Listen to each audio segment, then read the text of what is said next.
مجھے اچھی طرح یاد ہے بچپن میں، اب شاید ابھی روزے فرض بھی نہیں ہوئے تھے، تو گرمیوں کے روزے تو اسکول جایا کرتے، تو جیسے ہی آنا تو جو ہے وہ تھکے ہونا، تو کبھی لیٹ جانا، تو ظہر کی نماز تھوڑی تاخیر سے ہو جانی یا کبھی جماعت سے رہ جانی، تو ماں جی نے یہ جملہ کہنا اور کہنا بیٹا کہ یہ کوئی روزے نہیں ہوتے. کہا بیٹا اگر صرف منہ بند کرنے کا نام روزہ ہے تو کہا بیٹا یہ جانور جس کو قلعے کے ساتھ تم باندھتے ہو، بھینس کو صبح چارہ ڈال دو اور مغرب کے بعد دوبارہ ڈالو، وہ سارا دن بیٹھ کے 14-16 گھنٹے گزار دے گی. بیٹا صرف منہ کے بند کرنے کا نام روزہ نہیں ہے، روزہ تو سر سے لے کر پاؤں تک اپنے آپ کو اپنے رب کے نام کرنے کا نام ہے، اپنے آپ کو اپنے رب کی دہلیز پہ لانے کا نام ہے. ہم نے اس پر محاسبہ کرنا ہے اور بار بار، اور یقین جانیے جس نے اس محاسبہ نفس کے ساتھ روزے رکھے، اللہ اکبر، حضور فرماتے راتوں کو قیام کیا، دن کو محاسبہ نفس کے ساتھ اس نے روزے رکھے، حضور فرماتے اللہ اس کے ماضی کے سارے گناہوں کو بخش دیتا ہے. تو مجھے اور آپ کو روزہ یہ سکھا رہا ہے کہ ہم نے وہ طہارت اور وہ تقوی حاصل کرنا ہے، وہ پرہیزگاری حاصل کرنی ہے اور یہ محاسبہ روزانہ کریں. اہل فقہ تو یہ فرماتے ہیں کہ طلوع فجر ثانی سے لے کے غروب آفتاب تک اکل و شرب یعنی کھانے پینے اور جماع سے کثرت رکے رہنے کا نام روزہ ہے. یہی شریعت نے بتایا، لیکن خواص اس سے آگے کی بات کرتے ہیں. وہ فرماتے صرف معدے کا روزہ نہیں ہوتا بلکہ سر سے لے کر پاؤں تک جسم کے ہر عضو کا روزہ ہوتا ہے. آنکھوں کا روزہ یہ ہے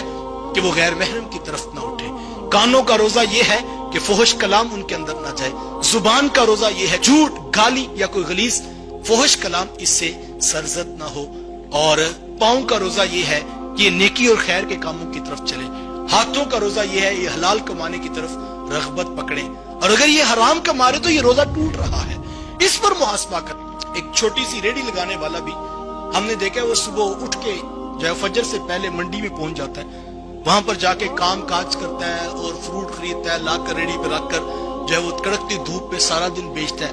تو بعض اوقات ہم روڈ سے گزرتے ہوئے دیکھتے ہیں کہ شام کے وقت وہ پھل کی ریڑھی لگانے والا بھی جو پیسے گن رہا ہوتا ہے. یار وہ گھر جا کے بھی گن سکتا ہے، لیکن یہاں پر کیوں گن رہا ہے کہ وہ جو صبح 4 بجے اٹھا تھا، منڈی گیا تھا، کڑکتی دھوپ میں سارا دن کھڑا ہوں، گلا جو ہے وہ میرا خراب ہو گیا آوازیں لگا لگا کر. اب میں ذرا دیکھ تو لوں کہ جو سارے دن کی محنت اس سے نتیجہ بھی مجھے ملا کہ نہیں ملا. اب صبح جانے سے پہلے وہ یہ محاسبہ کر رہا ہے کہ مجھے وہ نتیجہ ملا کہ نہیں ملا، کوئی پروفٹ ہوا کہ نہیں ہوا. ہر کاروبار کے اندر انسان اس بات کا محاسبہ کرتا ہے. آج میں اور آپ ذرا ایک لمحے کے لیے آج جب بستر پر لیٹے تو میں اور آپ محاسبہ کریں کہ وہ جو نتیجہ تقوی کی صورت میں ہم نے حاصل کرنا تو وہ بھی حاصل ہوا کہ نہیں ہوا. یہ ایسا تو نہیں ہے کہ ہم نے صبح سحر کی اور سحری کرنے کے بعد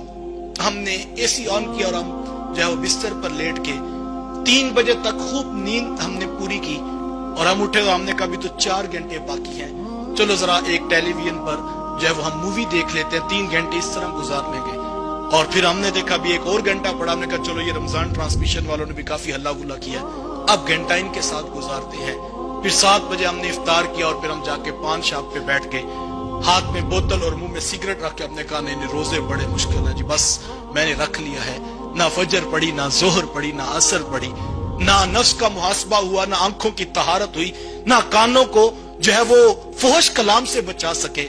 تو یقیناً پھر ہم اگر شام کو محاسبہ کریں گے تو ہمیں وہ تقوی کی دولت نہیں نظر آئے گی. انہی لوگوں کے بارے میں کہا گیا تھا اللہ کو کوئی ضرورت نہیں کہ وہ بھوکے اور پیاسے رہیں. خواجہ حسن بصری علیہ رحمہ فرماتے ہیں کہ اگر ایک شخص صبح اٹھنے کی کوشش کرتا ہے لیکن نماز پڑھ نہیں پاتا، دل کا ارادہ تھا، رات اس نے نیت کی لیکن صبح پڑھ نہیں سکا، پھر دوسرے دن کی، تیسرے دن کی، تو کہا اس کی وجہ کیا ہے؟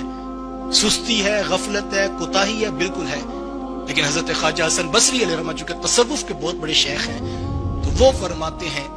کہ اس کی وجہ یہ ہے اس نے زندگی میں گناہ اتنے کر لیے ہیں کہ گناہوں کی نحوست کی وجہ سے اب اس سے نیکی کی توفیق چھین لی گئی. تو میں اور آپ دیکھیں، ہم روزانہ کی بیس پر محاسبہ کریں، ڈے بائی ڈے اپنے روزوں کی ساتھ ہم دیکھیں کیا ہماری نیکی بڑھ رہی ہے، کیا ہمارے گناہ کم ہو رہے ہیں. اگر تو روزے ایسے گزر رہے ہیں، اگر آپ نے پہلے روزے میں 5 صرف فرض نمازیں پڑھی اور آگے آگے کرتے کرتے آپ کو تہجد میسر آ گئے، کرتے کرتے آپ کو راتوں کا قیام مل گیا، چلتے چلتے 20-22 دن بعد آپ کو آنکھوں کی طہارت مل گئی، آپ کو کانوں کی پاکیزگی مل گئی، آپ کو زبان کا سچائی کا نور نصیب ہو گیا، تو سمجھیے آپ کے روزوں کا جو تقویٰ تھا وہ آپ کو حاصل ہو رہا ہے. اور اگر ایسا نہیں ہے اور اس کا محاسبہ دی فائنل